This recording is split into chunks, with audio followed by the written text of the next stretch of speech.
자, 오늘은 거룩하고 복된 주의 날입니다. 우리 하나님 앞에 예배를 나오신 성도 여러분들을 주의 이름 가운데 환영합니다.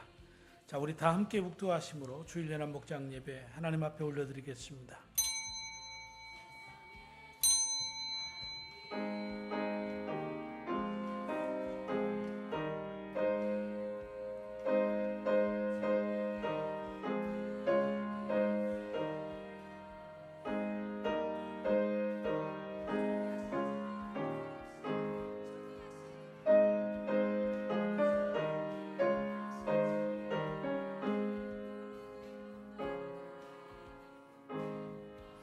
하나님은 영이시니 예배하는 자가 신령과 진정으로 예배할지니라.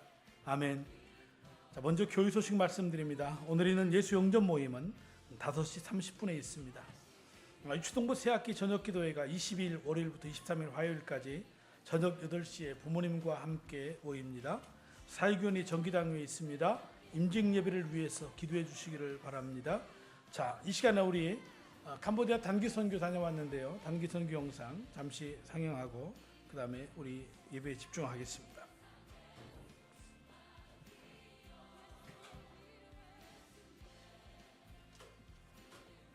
오이? 지연아, 우리가 이번 캄보디아 선교팀을 대표해서 나레이션을 하게 됐네. 그러게 말이에요. 원래는 유선홍 집사님과 콤빗인데 오늘은 저랑 해주셔서 영광입니다. 나도 이쁜 지연이 너랑 하게 돼서 정말 좋아. 자, 그럼 이제 선교 여행을 떠나볼까? 우선 예일교회 단기 선교팀이 어떻게 선교를 준비했는지 궁금한데 네가 알려줘. 알았어요. 캄보디아 꽃동산교회 박유한 목사님과 청년들이 평택에서 직접 올라와 우리에게 캄보디아 언어와 찬양을 가르쳐 주었던 시간이 가장 기억에 남아요. 쭌물이 없어 수어스타이. 아, 맞아. 현지에서 노방전도 할 때 정말 유용하게 사용했지. 그리고 젊은 친구들이 캄보디아 문화에 대해 스스로 찾아보고 준비하는 시간과 집사님들께서 기증할 물품을 계획하고 준비하는 시간들이 있었죠? 맞아. 이런 준비 과정을 통해서 이번 단기 선교가 단순한 여행이나 경험이 아니라 진정한 선교 사역의 실천이라는 기대와 마음의 준비를 하게 되었단다. 이렇게 6개월의 준비 끝에 드디어 캄보디아로 고고싱!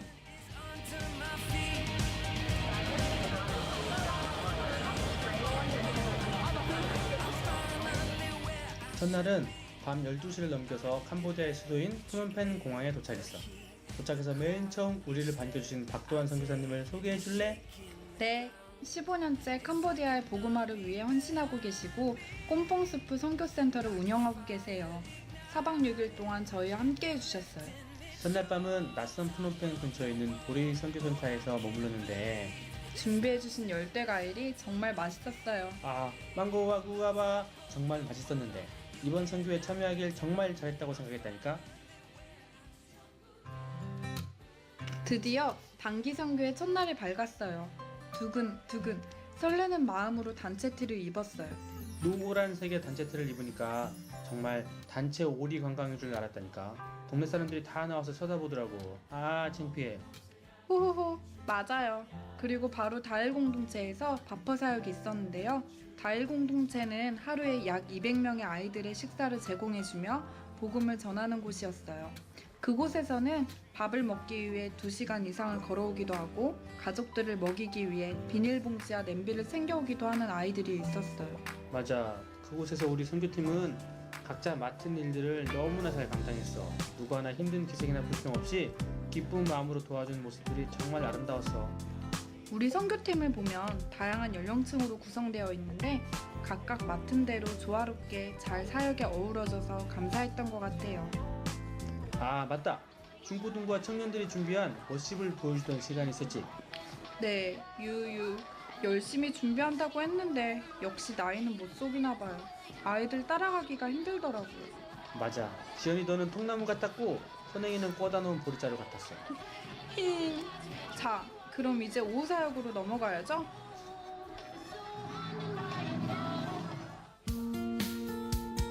오후에는 우리를 인솔해 주신 박도환 선교사님께서 운영하시는 꼼뽕스프 선교센터로 이동했는데 우리는 여기에서 뭘 했을까요? 안 가르쳐주지요. 뻥이야, 정말 죄송해요. 이곳에서는 처음으로 지역을 직접 뛰며 저녁 집회에 초대하는 노방전도 시간이 있었어요. 손짓 발짓과 몇 개 아는 캄보디아 말로 권사님들이 손수 준비해주신 수세미와 전도지를 전달하며 한 집 한 집 돌아다니며 한편으로는 이 사람들이 정말 저녁 집회 때 와줄까 하는 걱정도 앞선 게 사실이에요. 맞아. 하지만 그런 걱정은 날려버리듯 저녁 집회 때 사람들이 모이기 시작하는데 100명, 나중에는 200명을 웃도는 사람들이 모여서 귀한 시간을 가졌지. 박태규 목사님의 예수영접 설교를 통해서 어린아이들과 어른들 대략 40명 정도가 영접하기로 헌신했어요. 우리가 그들을 위해 기도해주는 시간에는 정말 믿을 수 없을 정도로 은혜가 넘치고 하나님께서 역사하는 시간이었어요. 많은 추억과 은혜를 받았던 첫날 집회를 마치고 두 번째 교회로 향했어요. 버스를 타고 7시간을 걸쳐 번띠미언 짜이로 이동했어요. 이곳은 우리에게 캄보디아 언어를 가르쳐주던 꽃동산교회 청년 중 한 명인 또 형제의 아버지께서 목회하시는 끼업교회야. 이렇게 낯선 곳에서 알던 얼굴을 만나니까 반갑지? 반갑구만. 반가워요. 끼업교회에 도착하자마자 바로 두 번째 노방전도를 하러 출발했어요. 첫날과 다르게 세 조로 나눠서 각각 현지 사역자들과 함께 지역을 나누어 나갔어요. 그래서 그런지 첫날보다 체계적으로 전달도 잘 되고 더 많이 전도할 수 있는 시간이었던 것 같아요. 아, 지금도 기억난다. 발로 열심히 뛰고 난 후에 끼업교회에서 정성스럽게 준비해주신 저녁 식사. 비닐도 벗기지 않은 채 통째로 튀겨놓은 팔뚝만한 가물치. 나중에 들어보니까 그곳에서 결혼식을 할 때나 먹을 수 있는 귀한 음식들로 준비해주셨대. 정말 감사하지? 맞아요. 너무 감사했어요. 그렇게 든든하게 저녁을 먹고 두 번째 집회를 가졌답니다. 첫날보다 더 많은 사람들이 몰려들어 발 디딜 틈도 없이 꽉 찬 상태에서 집회를 열었어요. 조금은 시끄럽고 정신없는 와중에도 설교로 수고해주신 박태규 목사님, 통역으로 도와주신 박도한 선교사님 덕분에 많은 영혼들이 예수를 믿기로 작정하고 함께 기도할 수 있었어요. 그리고 준비한 선물들을 나누어 주었죠. 그리고 또 기억에 남는 것은 끼업교회가 7개월 전 경북 고령에 있는 알림교회 박수열 장로님 가정에서 자녀들과 함께 헌신하여 세워진 교회인데 끼업교회 선교팀이 방문한 것이 예일교회가 처음이래. 한 가정의 헌신으로 이 지역의 복음의 터전이 되고 또 우리가 그곳에 함께 했다는 것이 정말 놀랍고 큰 은혜가 아닐 수 없다. 우리들의 이런 작은 움직임이 큰 파도가 되어 이 지역에 하나님의 복음이 널리 퍼지기를 소망합니다. 단기 선교의 큰 사역은 이렇게 마치고 캄보디아의 역사와 현 주소를 돌아보는 시간을 가져볼까요? 단순한 여행으로 왔다면 세계문화유산인 앙코르와트를 사진으로 남기며 대단하다는 생각밖에 하지 못했을 거예요. 하지만 하나님을 떠난 과거 찬란했던 문명이 무너지고 사업만 남아있는 현실을 보면서 얼마나 오래 걸릴지는 몰라도 캄보디아 어린이들을 통해 하나님의 복음이 퍼져 황폐한 땅이 축복받는 땅으로 변하여지기를 기도해봐요. 자, 이제 모든 일정을 무사히 마쳤으니 다시 푸놈펜으로 버스를 타고 7시간 가야지. 무더운 날씨에 쉽지 않은 일정인데도 어린아이들이 불평이나 짜증내는 모습을 보지 못한 것도 기특하고 감사해요. 관광이나 즐기는 여행이 아닌 선교 여행인데 아이들이 얼마나 힘들까 하는 생각도 했어요. 그리고 나름대로 이 이동 시간을 함께 즐기며 교제하며 찬양하는 시간을 가졌었죠. 그렇게 무사히 푸놈펜으로 돌아와서 잠깐 휴식과 저녁 식사를 하고 다시 인천으로 출발! 이번 단기 선교에는 정말 감사한 분들과 손길들이 많았습니다. 수개월 전부터 맡아서 준비해주신 진민경 선교위원장님, 김영미 목련님, 홍영교 집사님께 감사드립니다. 밤새워서 수세미를 직접 만들어주신 권사님들, 티셔츠 등 선교 물품과 선교비로 후원해주신 집사님들, 감사합니다. 또한 월 식사 때마다 선교회비로 후원해주신 예일교회 모든 성도님들도 감사합니다. 예일교회 단기 선교사의 이름으로 23명이 다녀왔지만 뒤에서 이 모든 노력과 기도 또한 물질로 후원해주신 모든 성도님들과 함께 사역하고 왔음을 고백합니다. 현지에서 사역하시며 이번 단기 선교 여행을 인솔해 주신 박도환 선교사님과 평택의 캄보디안 교회인 꽃동산 교회 목사님이신 박유한 선교사님 수고 많으셨습니다. 무엇보다 그 척박한 땅에서 오로지 불신 영혼들을 구원하기 위한 열정과 믿음 하나로 사역하시는 선교사님들의 노력에 존경을 표합니다. 캄보디아의 두 선교사님들 끝까지 함께 도와주신 현지인 사역자 5분과 청년들에게 하나님의 축복이 항상 차고 넘치기를 기도합니다.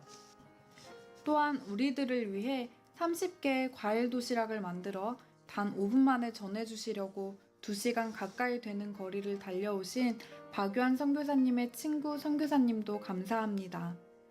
처음 캄보디아에 도착해서 생각했던 수많은 선교사님들의 노력을 돌아가는 순간까지 느끼게 되었습니다. 안전하게 모든 일정을 마치고 돌아올 수 있게 기도해 주신 성도님들도 감사합니다. 뒤에서 기도해 주시는 중보기도 덕분에 한 명도 다치지 않고 아프지 않고 가는 곳마다 은혜가 넘치는 일정이었습니다. 이번 단기 선교를 통해서 예일교회의 안으로는 영혼 구원, 밖으로는 세계 선교라는 표에 맞게 선교의 바람이 일어나며 하나님이 기뻐하시는 일을 감당하여 드리는 예일교회 모든 성도들이 되시기를 축복합니다. 프레아 예수 스랄란니악 예수님은 당신을 사랑하십니다.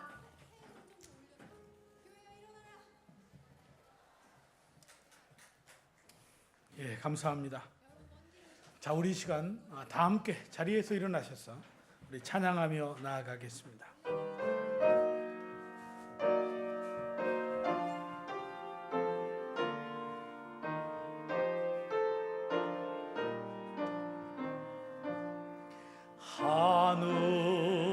하늘에 계신 아버지 이름 거룩하사 주님 나라 임하시고 뜻이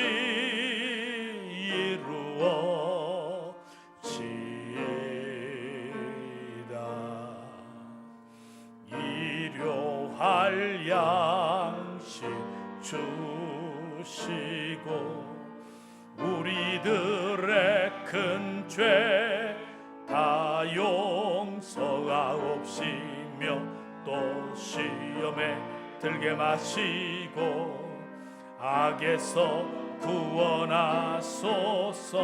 대개 주의 나라 주의 권세 주의 영광 영원히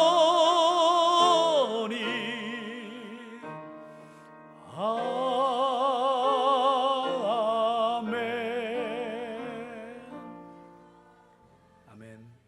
우리 교독문 시편 13편을 함께 교독하겠습니다.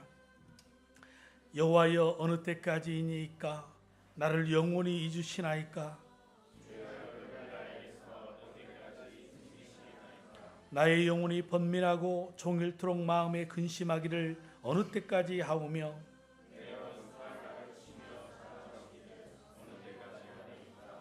여호와 내 하나님이여 나를 생각하사 응답하시고 나의 눈을 밝히소서.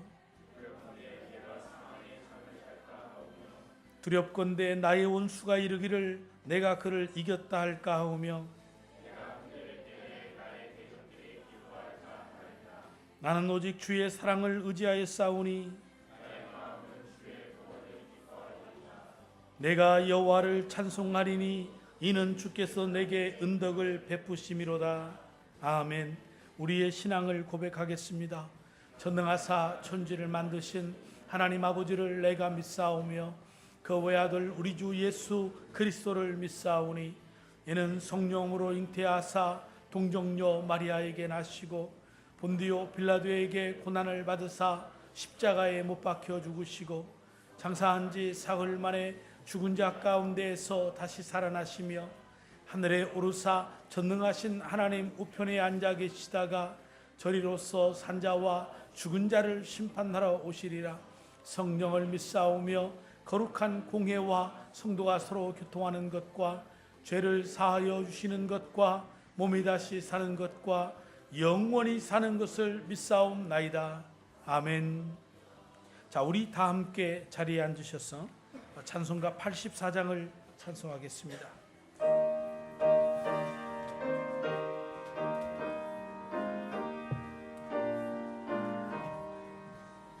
온 세상이 깜깜하여서 잠빛이 없었더니 그 빛나는 영광 나타나 온 세상 빛이었네. 영광 영광의 주, 영광 영광의 주, 밝은 그 빛 내게 비추었네. 영광 영광의 주, 영광 영광의 주, 이 세상의 빛은 오직 주 예수님. 주 말씀을 믿는 사람은 그 마음이 시원하고 주 명령을 준행하는 자 그 길이 환하겠네. 영광 영광의 주, 영광 영광의 주, 밝은 그 빛 내게 비추었네. 영광 영광의 주, 영광 영광의 주, 이 세상의 빛은 오직 주 예수님. 죄 가운데 사는 사람은 그 눈이 어두워도 그 죄악을 씻는 날에는 그 눈이 밝아지네. 영광 영광의 주, 영광 영광의 주, 밝은 그 빛 내게 비추었네. 영광 영광의 주, 영광 영광의 주, 이 세상의 빛은 오직 주 예수님. 아멘. 우리 함께 통성으로 하나님 앞에 기도하며 나아가겠습니다. 우리의 일회 공동체의 비전을 위해서 기도하십시오. 특별히 오늘 있을 예수 영접 모임을 통해서 예수 그리스도를 영접할 수 있는 그 놀라운 하나님의 축제의 역사가 있기를 위해서 기도해 주시고, 3월에 있는 우리 임직 예배를 위해서, 우리 새학기 우리 자녀들의 기도회를 위해서, 또 우리 각자의 모든 삶 주 앞에 올려드리며 우리 기도하며 나아가겠습니다. 아버지 하나님 감사합니다. 복되고 거룩한 날 주 앞에 나와 예비합니다. 주성령 오시어 우리의 마음 만지시고 한량없는 그 큰 은혜 긍휼과 자비를 베푸사 오늘 또 예비하는 저들을 축복해 주시기를 원합니다. 하나님을 사모하는 자, 그 뜻대로 부르심을 입은 모든 자들에게는 모든 것이 합력하여 선을 이룰 줄로 믿사오니 하나님 앞에 있어 믿음으로 살기를 결단할 때 저들에게 복이 임하기를 원합니다. 뿐만 아니고 한 주간의 삶을 올려드리며 주께서 행하셨던 놀라운 일들을 인하여 주 앞에 감사를 고백할 때에 저들의 모든 감사를 흡양하시고 남겨진 생애의 모든 삶에 더 큰 은혜가 있기를 소원합니다. 혹 연약하여 범죄하여 죄 가운데 빠졌다면 이 시간도 주 앞에 죄를 회개하고 자복하며 토설할 때에 미쁘시고 의로우신 우리 주님께서 우리의 죄를 모든 뿌리 가운데에서 깨끗하게 씻어주시기를 원합니다. 그래서 하나님이 원하시는 거룩한 삶을 살아드리며 주님의 나라의 확장을 위하여 기여하는 삶을 살 수 있도록 축복하여 주시옵소서. 일의 공동체를 통하여 하나님의 소원 이루어드리기를 원합니다. 성경적인 그 교회의 회복과 교회의 존재 목적인 영혼 구원과 하나님 제자 삼는 이 일 가운데 아름답게 쓰임받기를 원하오니 오늘 있을 예수 영접 모임 가운데에도 하나님께서 큰 은혜를 베푸셔서 정말 저들이 예수 그리스도를 구주로 영접할 뿐 아니고 믿어 세례받고 주님의 제자 되는 놀라운 축복의 역사가 있게 하여 주실 줄로 믿습니다. 또한 아버지 하나님이여, 사문에 있는 우리 임직 예배를 통하여서 세워지는 임직자들을 통하여 하나님의 나라의 귀한 일꾼들로 세움받아서 초대교회가 7시대를 통하여 말씀이 흥왕하고 하나님 교회가 부흥을 경험했던 것처럼 우리 예일교회 안에 그 놀라운 축복의 역사가 있을 줄로 믿습니다. 겸허하게 겸손하게 하나님의 뜻을 쫓는 믿음으로 순종하는 일꾼들이 되게 해 주시옵소서. 뿐만 아니고 하나님 아버지, 우리 새학기를 준비하면서 우리 유치동부 친구들이 기도회를 합니다. 하나님께 모든 것 올려드리며 맡기며 비전을 향하여 달려나갈 때 부모님과 함께 기도하는 그 한 시간 복되게 하시고 우리 아이들에게 믿음으로 충만하게 하여 주실 줄로 믿습니다. 병든 자, 연약한 자 고쳐주시고 특별히 우리 젊은이들에게 새벽 이슬 같은 은혜를 주시되 말씀으로 깨끗하게 되어지고 비전과 이상을 통하여 하나님의 나라를 위해서 전진해가는 축복이 있게 주옵소서. 오늘 또 사모했던 말씀 앞에 엎드립니다. 우리에게 말씀해 주시고 한없는 은혜를 베풀어 주시옵소서. 예수 그리스도 이름으로 감사하며 기도 올려옵나이다. 아멘. 이 시간 푸른 목장의 목자이신 우리 김영민 집사님 기도하시겠습니다. 사랑과 은혜가 많으신 하나님, 오늘 귀한 주일 예배를 허락하여 주셔서 감사합니다. 오늘 저희가 천지를 창조하시고 만물의 주제가 되시는 하나님께 예배할 때 오로지 정성과 거룩한 가운데 성령의 은혜를 사모하며 경배하기를 소망합니다. 주님, 한 주간의 삶 가운데 말씀 안에 있지 아니하고 죄 속에 있었던 시간을 주님께 고백합니다. 알고 지은 죄, 또 모르고 지은 죄 모두 다 주님 십자가에 올려드리오니 부족하고 나약한 가운데 있었던 우리를 긍휼함으로 인도하사 모든 죄로 사함을 받게 하시며 말씀과 기도로 무장하여 사탄과의 싸움에서 거룩한 승리를 이루게 하여 주시옵소서. 하나님, 에일의 모든 지체가 사랑하는 마음 가운데 서로서로 섬기기를 소망합니다. 저희가 성전과 목장에서 섬길 때 성령의 은혜를 가득히 내리사 영혼 구원과 믿음 성장의 거룩한 열매로 나타나게 하여 주시옵소서. 또한 부부와 자녀와 가정이 치유되고 회복되는 은혜를 내리사 입술로서 하나님과 목장을 증거하게 하시옵소서. 특별히 에일의 청년들을 기억하여 주시고 장래 불확실한 현실에 있지만 항상 하나님께 의지하고 간구하며 나아가게 하시고 오직 믿음 붙들고 나아가오니 주님께서 불기둥 구름기둥으로 인도하사 선하고 아름다운 비전을 바라보게 하여 주시옵소서. 에일의 모든 목장을 축복하여 주시옵고 믿지 않는 자들이 목장 안에서 예수님이 우리에게 가르치신 사랑을 깊이 체험하고 하나님의 나라를 경험케 하시며 믿음으로 천국을 소망하게 하여 주시옵소서. 또한 주님을 바라보며 목양에 힘쓰는 목자와 목녀들에게 항상 마르지 않는 성령 충만함을 채워 주셔서 섬기기를 기뻐하며 나가게 하여 주시옵소서. 주님 주신 거룩한 소명을 받아 각 지역에서 선교의 사명을 행하시는 선교사님을 축복하시고 저 땅의 선교사님들로 인해 주님 말씀의 비전을 열어가게 하시고 수많은 복음의 열매가 충만하게 하여 주시옵소서. 또한 항상 주님 동행해 주시고 모든 필요와 간구를 들어 응답하여 주시오며 모든 안전함으로 지켜 주시옵소서. 주실 말씀을 은혜 가운데 사모합니다. 모든 사탄의 방해를 물리쳐 주시고 말씀으로 인해 삶이 변화되고 가치관이 변화되어 더욱 아름다운 그리스도인의 향기를 풍기는 저희들 되도록 인도하여 주시옵소서. 목사님과 가정을 축복하여 주시고 목회의 기쁨을 공급하시며 영육간의 강건함으로 지켜 주시옵소서. 예배의 처음과 끝을 오로지 주님께 의탁드리오며 우리 주 예수 그리스도 이름으로 기도드렸습니다. 아멘.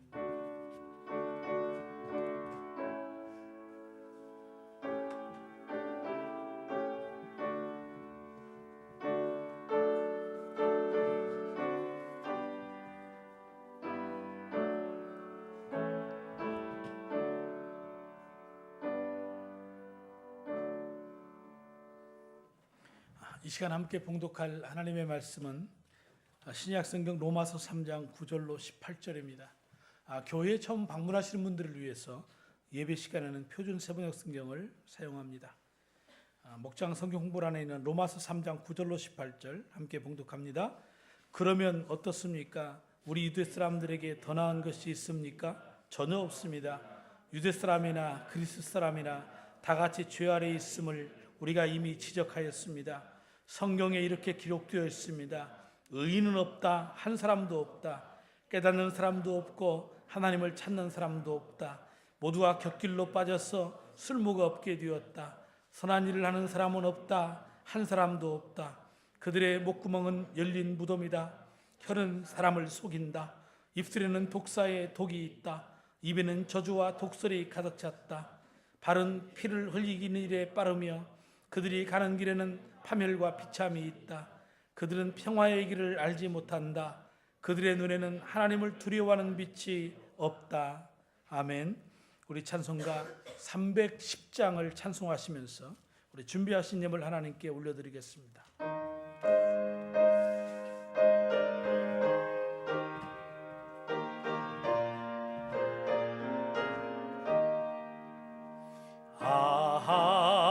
하나님의 은혜로 있을 데 없는 자 왜 구속하여 주는지 난 알 수 없도다.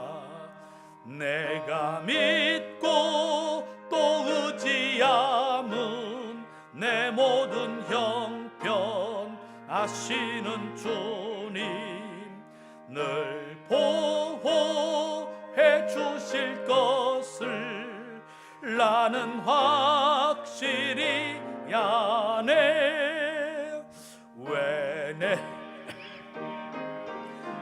믿음과 또 복음 주셔서 내 마음이 항상 편한지 난 알 수 없도다.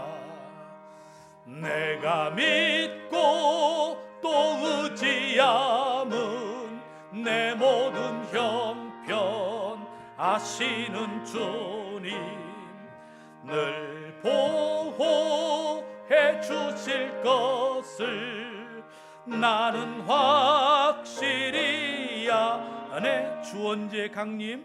주 언제 강림하실지 혹밤에 혹낮에 또 주님 만날 그곳도 난 알 수 없도다.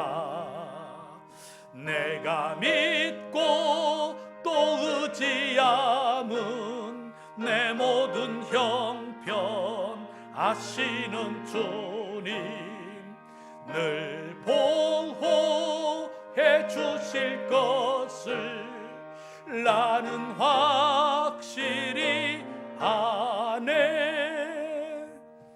하나님 아버지 감사합니다.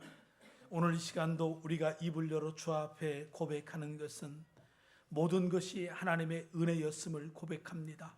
지금까지 살아온 것 주의 은혜이며 앞으로 달려갈 모든 삶도 주의 은혜 가운데 살기 원하오니 이 시간도 주 앞에 엎드려 예비하며 주를 배움는 모든 성도들에게 은혜와 자비와 긍휼을 베푸시고 드려진 이 예물을 받으사 우리 하나님이 저들의 기업과 분기 뛰어서 사업장과 직장과 일터를 축복해 주시고 새학기의 학교의 생활을 하나님께서 열어가 주시기를 원합니다. 병든 약한 자 고쳐주시고 환난과 어려움 당한 자 그 환난과 어려움 이겨낼 수 있는 믿음 주시어서 주님이 세상을 이기셨던 것처럼 이 세상 이기는 믿음으로 살게 해 주실 줄로 믿습니다. 사모했던 그 말씀 앞에 엎드려 싸우니 하나님께서 말씀하여 주시고 우리의 청년들이 주의 말씀 인하여서 새벽 이슬과 같이 주 앞에 나아가는 은혜가 있게 주시옵소서. 예수님의 이름으로 감사하며 기도 올리옵나이다. 아멘.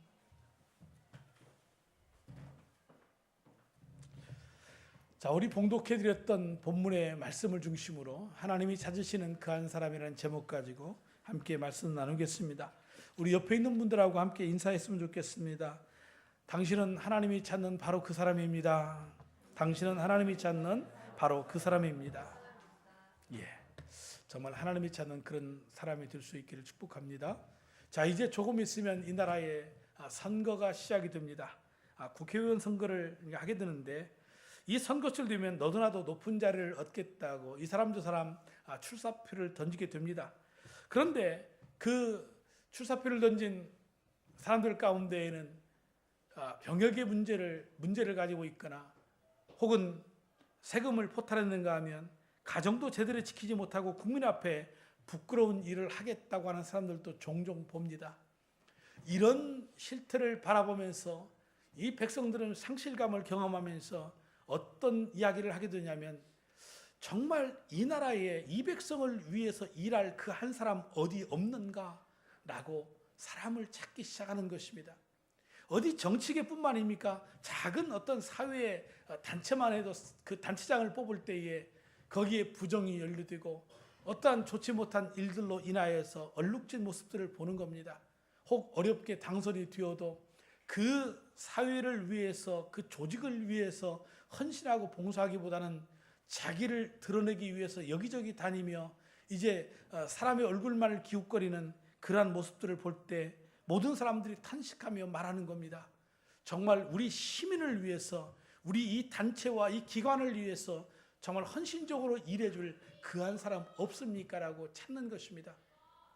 그런데 이것이 비단 어디 저 정치계나 어떤 단체뿐만이겠습니까?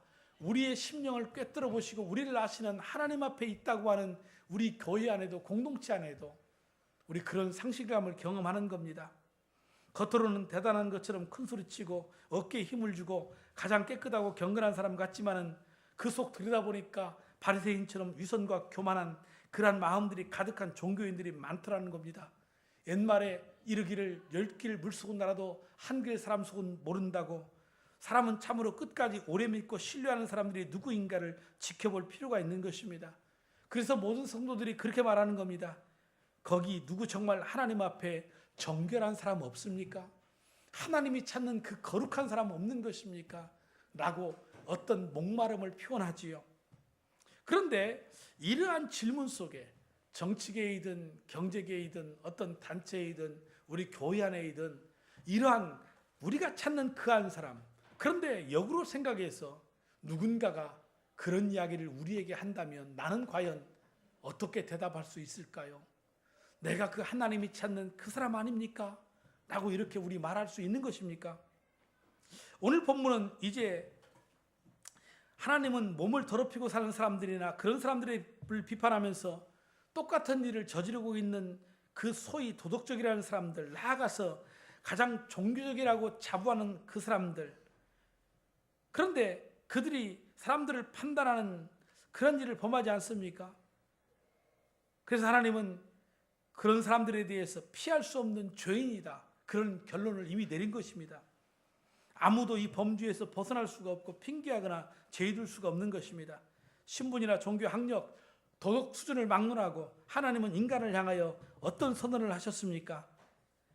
9절의 말씀입니다. 그러면 어떠하냐? 우리는 나으냐? 결코 아니라. 유대인이나 헬라인이나 다 죄 아래 있다고 우리가 이미 선언하였느니라. 이미 선언했습니다. 모두가 다 죄인이라고. 그런데 인간들끼리는 내가 좀 낫고 내가 좀 못하다고 비교하고 시기하고 다투는 겁니다. 두 가지 잘못한 사람이 세 가지 잘못한 사람을 보면 그래도 내가 너보다 낫지 않느냐.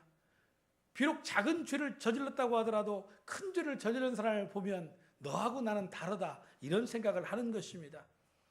그래서 이 유대인들이 그렇게 생각하는 겁니다. 그래요, 맞아요. 우리가 죄인인 걸 하나님 앞에 인정을 하겠는데 그렇다고 죄인이라고 다 똑같은 죄인이겠느냐. 저 이방인과 우리는 비교하지 마십시오. 같은 죄인이라도 저들과 우리는 질적으로 다릅니다. 라고 하는 이러한 태도를 보이는 것입니다. 이렇게 우리는 다른 사람들과 비교하면서 그 사람보다는 내가 더욱더 우월하다라고 하는 것을 이제 나타내려고 하는 것이죠. 그래서 만일에 그 상대의 단점을 하나라도 발견하면 상대를 무시하고 그 가운데 나를 더 높이 세우려고 하는 것입니다. 그러나 이미 성경은 이방인이나 유대인이나 즉 종교인이든 비종교인이든 간에 막론하고 거룩하신 하나님 앞에서는 모두가 다 피할 수 없는 죄인이다 라고 그렇게 말씀을 하시는 것입니다. 우리가 남들과 비교하면서 조금이라도 양심의 가책이나 죄책감에서 벗어나려고 하는데, 여러분 생각해 보십시오. 작은 죄를 지은 사람하고 큰 죄를 지은 사람하고 다른 것입니까? 하나님 앞에는 똑같다는 얘기입니다. 아이들이 진흙탕 속에서 놀고 있는데 어떤 아이는 옷을 다 버렸어요. 근데 어떤 아이는 나름대로 버리지 않으려고 노력했는지 몰라도 많이 버리지 않은 것처럼 보입니다. 그러나 실상은 집에 돌아가면 똑같이 옷을 벌어 빨아야 되는 것입니다. 왜냐하면 똑같이 이미 버렸기 때문에 그런 겁니다. 그래서 오늘 10절의 말씀에 선언합니다. 기록된 바 의인은 없나니 하나도 없다. 이 땅 가운데 어느 누구도 의인은 없다라는 겁니다. 모두가 다 죄인이라는 것입니다. 이 말은 바울이 한 것이 아니라 구약의 시편 기자가 시편 14편 1절로 3절에 이미 날카롭게 지적했습니다. 어리석은 자는 그 마음에 이르기를 하나님이 없다 하도다. 저희는 부패하고 소행이 가증하여 선을 행하는 자가 없도다. 여호와께서 하늘에서 인생을 굽어 살피사 지각이 있어 하나님을 찾는 자가 있는가 보려 하신즉 다 치우쳤으며 함께 더러운 자가 되고 선을 행하는 자가 없나니 하나도 없도다라고 말씀하십니다. 지금부터 3000년들의 사람들이나 지금 21세기를 사는 우리들이나 마찬가지라는 얘기입니다. 그 당시에도 학문을 배운 자들이 많고 유력자가 많았음에도 불구하고 시편 기자의 마음속에는 하나님이 없다라고 하는 사람들을 가리켜서 어리석은 사람들이다 이렇게 말하고 있습니다. 헬라의 철학에 능통합니다. 로마의 법을 잘 알고 있습니다. 유대 종교에 익숙한 자들입니다. 그런데 그 마음에 하나님이 없다고 생각하는 사람들, 바로 그들은 바보들이다. 아주 무서운 도전의 말씀인 것입니다. 실제로 사람들은 마음속에 하나님이 없다고 생각하면서 하나님이 정말 계시지 않는 것처럼 살아갑니다. 그래서 사람들의 눈을 피하여 숨어서 갖가지의 범죄를 저지르는 것입니다. 그래서 오늘 본문에서는 이 하나님이 없다고 생각하면서 살아가는 사람들의 모습을 갖다가 우리에게 보여주는데 11절 12절에 보면 네 가지의 모습을 나타내 줍니다. 깨닫는 자도 없고 하나님을 찾는 자도 없고 다 치우쳐 한 가지로 무익하게 되고 선을 행하는 자는 없나니 하나도 없도다. 첫째 뭐라고 그랬습니까? 하나님이 없다라고 생각하며 사는 사람들, 그들은 깨닫는 자가 없다라고 그랬습니다. 하나님에 관해서 바로 이해하고 아는 자가 없다라는 말입니다. 죄가 그 눈을 가리워서 하나님의 말씀을 듣고 그 일들을 봄에도 불구하고 그들은 깨닫지 못했습니다.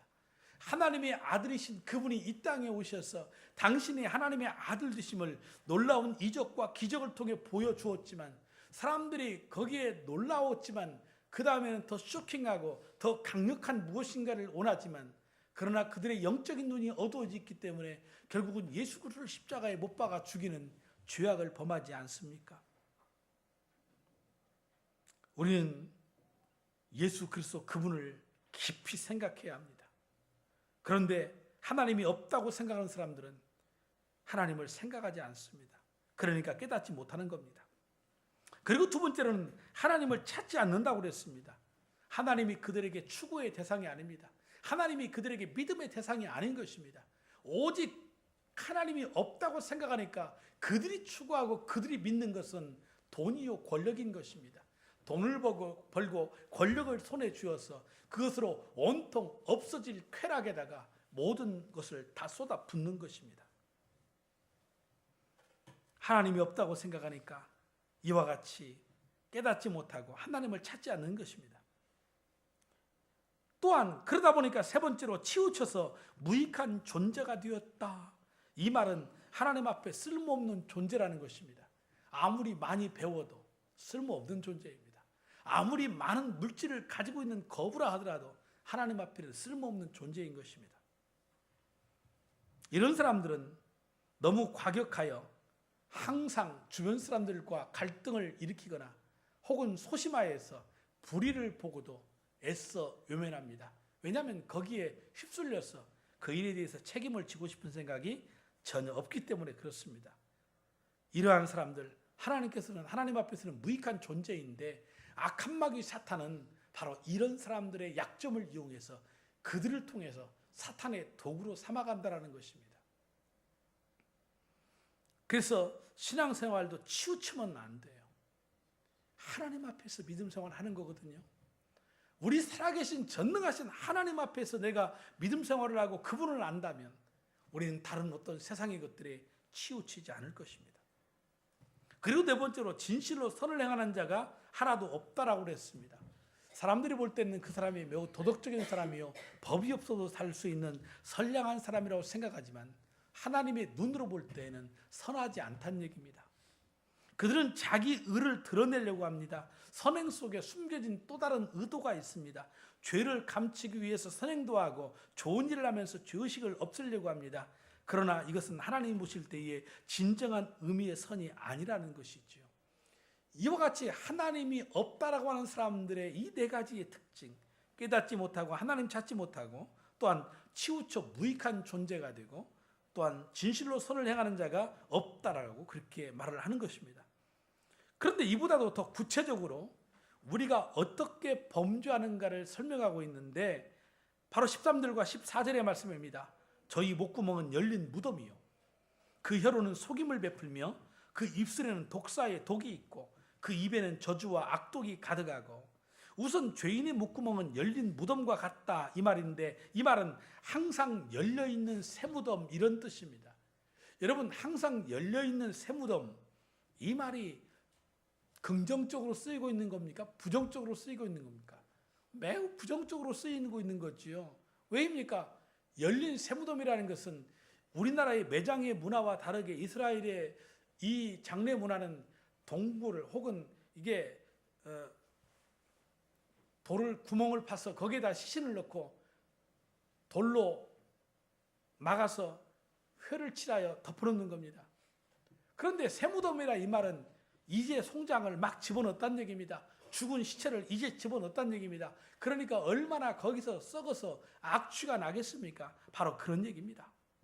하나님을 떠나 죄 가운데 사는 자의 목구멍이 그와 같다. 그러니 그 목구멍에서 나오는 것이 마치 썩은 악취와 같이 입에서 내뱉는 말이 다 뭡니까? 욕설입니다. 청소년들에게 왜 욕을 그렇게 하니? 라고 물어보면 한 가지 단순하게 생각하면 그 다른 아이들보다도 내가 더 강하다, 내가 힘이 있다라는 거 보여주려고 이런 용어가 맞는지 모르겠지만 내가 그 친구에게 꿀리지 않기 위해서 힘으로 꿀리지 않기 위해서 그 친구가 어떤 욕을 하면 나는 두 마디 세 마디 더 욕을 하는 거죠. 얼마나 어리석습니까? 그 입에서 저주가 담긴 쌍소리를 하는 것입니다. 바로 송장 썩는 냄새를 풍기는 열린 무덤이 바로 그런 얘기입니다. 그리고 혀에서는 거짓말이 쉬지 않고 나옵니다. 우리 가운데에는 목사님 저는 평생에 한 번도 거짓말을 해본 적이 없어요. 만약에 이렇게 말한다면 수많은 거짓말 그 죄 가운데 또 하나의 이제 죄를 짓는 것과 다를 바가 없는 것이죠.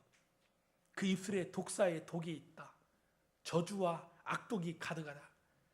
한번 독뱀에게 물리면 작은 소량일지라도 금세 우리 마음이 신경이 마비가 되고 결국은 죽지 않습니까? 이와 같이 입에서 날카롭게 뱉는 그 독한 말이 사람의 마음뿐 아니라 한 인생을 망가뜨릴 수 있는 것입니다. 그런데 하나님이 없는 사람들의 입에서 그와 같이 저주와 독설이 풍기는 겁니다. 정말 여러분들이 학교에서 캠퍼스에서 여러분들이 그리스도인의 삶을 살아간다면 여러분들의 입을 보면 저 사람이 그리스도인인가 아닌가 알 수 있어요. 여러분 그리스도인 맞습니까? 여러분들은 학교에서 친구들과 그 말끝마다 이 존나 먼 새끼 이러면서 설교하면서 참 말하기도 그런데 무슨 뜻인지도 모르고 그 말이 어떤 의미가 담겼는지도 모르고 그렇게 악독과 저주를 내뱉는 것입니다. 그리스도인 아닙니다. 우리 그리스도인은 그러면 안 됩니다. 하나님을 모르는 사람들이 그 입에서 그와 같이 한다고 그랬습니다. 우리는 하나님을 아는 사람들 아닙니까? 그렇다면 그러면 안 된다는 얘기입니다. 어디 그뿐입니까? 더 나아가서 15절로 17절에 그 발은 피 흘리는 데는 빠른지라 파멸과 고생이 그 길에 있어 평강의 길을 알지 못한다고 그랬습니다. 사람들이 얼마나 피 흘리는 일에 이제 익숙하고 빠른지 모릅니다. 안타깝게도 정말 부끄러운 얘기지만 목사님의 가정에서 물론 상처가 있는 가정이었겠지만 그 딸을 그렇게 학대해서 죽이고 시신을 방치하는 이런 일들이나 사랑한다는 사람을 죽여서 토막을 내고 그 시신을 유기하고 이런 끔찍한 일들을 보면 어떻게 사람이 그렇게 악독할 수 있을까? 그런 생각이 듭니다. 얼마나 사람이 잔인한지요.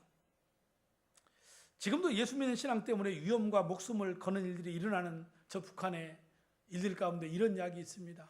사람이 어떻게 그럴 수 있을까 하는 생각이 드는 거죠. 이제 1년도 통계에 의하면 한 해에 400명이 사형을 즉결 처분을 받아서 당하는데 그중에 약 3분의 1이 크리스찬이라는 거예요. 그런데 사람들은 온갖 고문을 내가지고 이제 기둥에 묶어놓는데 이미 다리는 어그러질 대로 어그러져서 서 있지도 못하는데 끈으로 묶어놓고 이제 사격을 가는 겁니다. 머리에 3발, 가슴에 3발, 아래에 다리에 3발. 시신이 흔적조차 찾을 수 없을 정도로 그렇게 끔찍한 일을 하는 겁니다. 예수를 믿는다는 그 이유 하나 때문에 독방에 가둬놓는데 독방의 길이가 넓이가 60cm, 사람이 누울 수가 없어요. 그리고 높이는 110cm, 설 수도 없어요. 눕지도 서지도 못하는 그 공간에 몸을 구부리고 1주일, 2주일, 그러면 허리가 망가지고 몸이 망가져 버리는 겁니다. 그렇게 끔찍한 일들을 자행을 한다는 것입니다. 그러나 여러분, 이들에게는 분명 하나님께 등을 돌려대는 이들에게는 파멸과 고생이 기다리고 있다. 그들은 결코 평강의 길을 알지 못한다고 말하는 것입니다. 여러분, 하나님을 모르는 사람들, 그들에게는 진정한 평강이 없습니다. 오직 그들에게는 파멸과 고생이 있을 뿐인 것입니다. 이것이 인간의 실존, 하나님을 떠난 우리의 모습이라는 겁니다. 이것을 고발하는 겁니다. 여기에 그 누구도, 헬라인이나 이방인이나 어떤 그 누구도 피해갈 수 없다는 얘기입니다.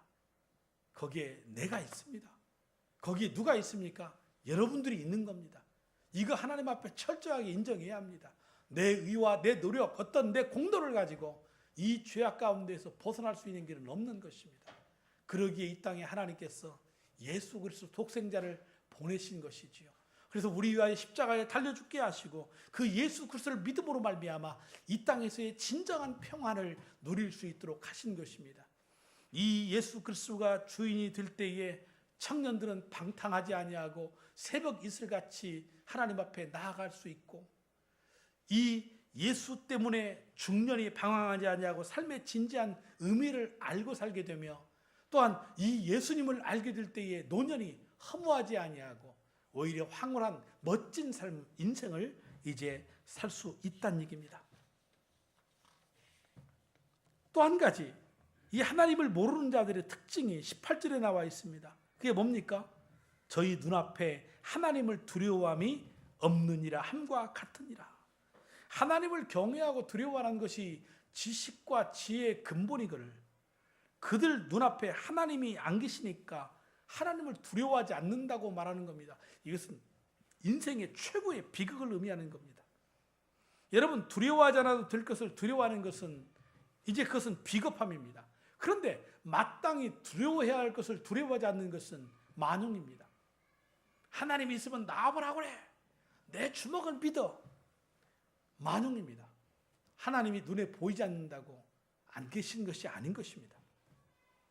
그럼에도 불구하고 사람들은 하나님을 두려워하지 않으면서도 권력을 무서워하고 돈 앞에서는 벌벌 떨고 법보다도 주먹이 가깝다고 하며 그 힘 있는 자들 앞에 무릎을 꿇는 것입니다. 이것이 가장 무서운 인간의 무지요, 위험이라고 말할 수 있을 것입니다. 여러분, 하나님을 두려워하는 마음이 있을 때 우리 양심이 뛰기 시작합니다.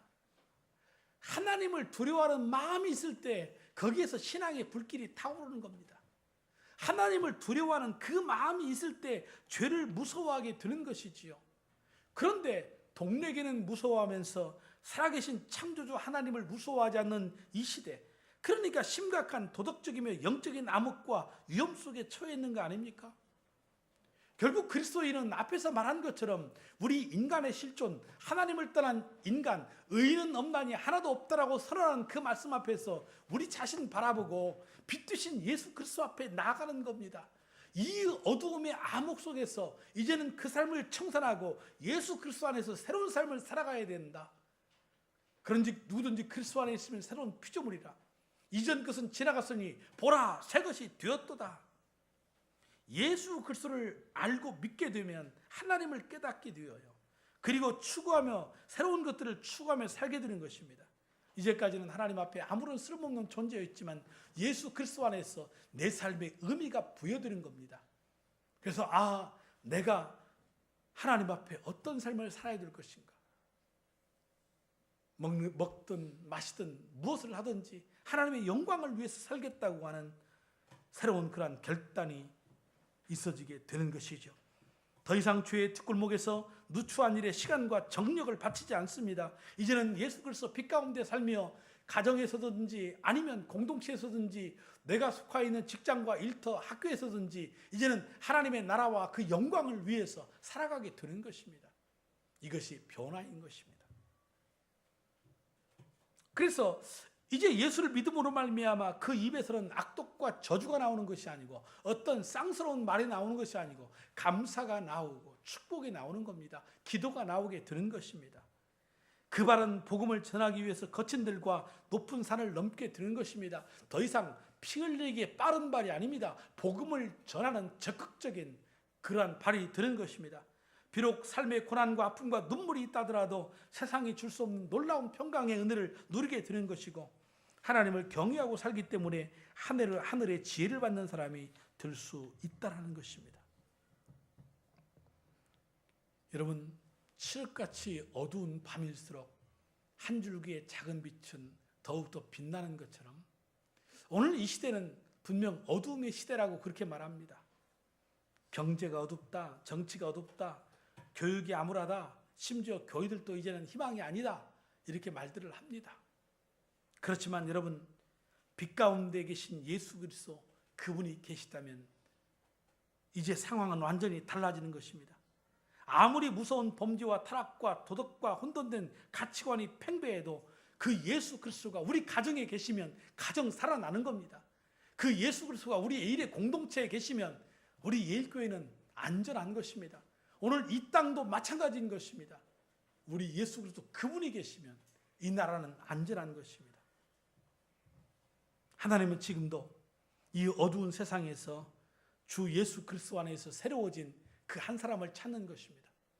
모두가 절망하고 어디 이런 사람 없나? 정치, 나라를 위해서 좀 헌신할 사람, 이 사회 공동체를 위해서 헌신할 사람, 이 교회를 위해서 헌신할 사람 어디 없는가? 모두가 찾고 있는 그 한 사람을 찾고 있는 이때에 어쩌면 하나님도 그 한 사람 찾고 계시는 겁니다. 그가 누구입니까? 예수 그리스도, 그분 안에 빛 가운데 거하는 자. 하나님이 그를 찾으시는 겁니다. 그를 찾으셔서 하나님이 이 땅에 아름다운 그 하나님의 사랑의 덕을 선전하게 하시는 겁니다. 썩어져가는 이 세상에 소금을 되게 하시고 어두워가는 이 세상에 빛으로 살게 하셔서 하나님의 나라의 영광을 선포하도록 그렇게 만드시기를 원하신다는 얘기입니다. 사랑하는 성도 여러분, 오늘 하나님이 찾는 그 한 사람 누가 되겠습니까? 바라기는 우리 성도들, 예일교회 모든 성도들이, 특히 우리 젊은이들이 그 하나님이 찾는 그 한 사람 되기를 주님의 이름으로 축복합니다. 하나님 아버지 감사합니다. 오늘 이 시대의 어두움 가운데에 하나님이 찾는 그 한 사람 우리가 되겠다고 하나님 앞에 소원합니다. 여전히 부족하고 연약함 가운데 있지만 그 말씀 앞에 거룩해지기를 원하고 그리스도 그 예수의 사랑 앞에 감격하면서 하나님의 뜻을 알아 하나님이 원하는 곳에서 하나님의 방법대로 일을 하며 살아가겠다고 다짐할 때 저들에게 꿈과 비전 주시고 하나님이 행하는 모든 일마다 지혜와 지식을 공급하여 주옵소서. 예수님의 이름으로 감사하며 기도 올리옵나이다. 아멘. 자, 우리 다 함께 자리에서 일어나셔서 다시 한번 우리 앞에서 사람 보고 인사하겠습니다. 당신이 바로 하나님이 찾는 그 한 사람입니다. 당신이 바로 하나님이 찾는 그 한 사람입니다. 예, 감사합니다. 우리 찬송하며 나아가겠습니다.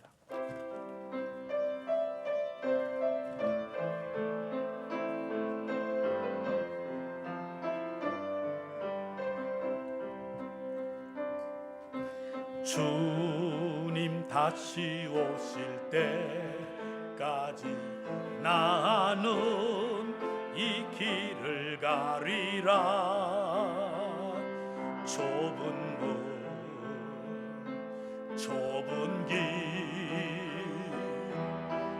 나의 십자가 지고 나의 가는 이 길 끝에서 나는 주님을 보리라. 영광의 내 주님 나를 맞아주시리.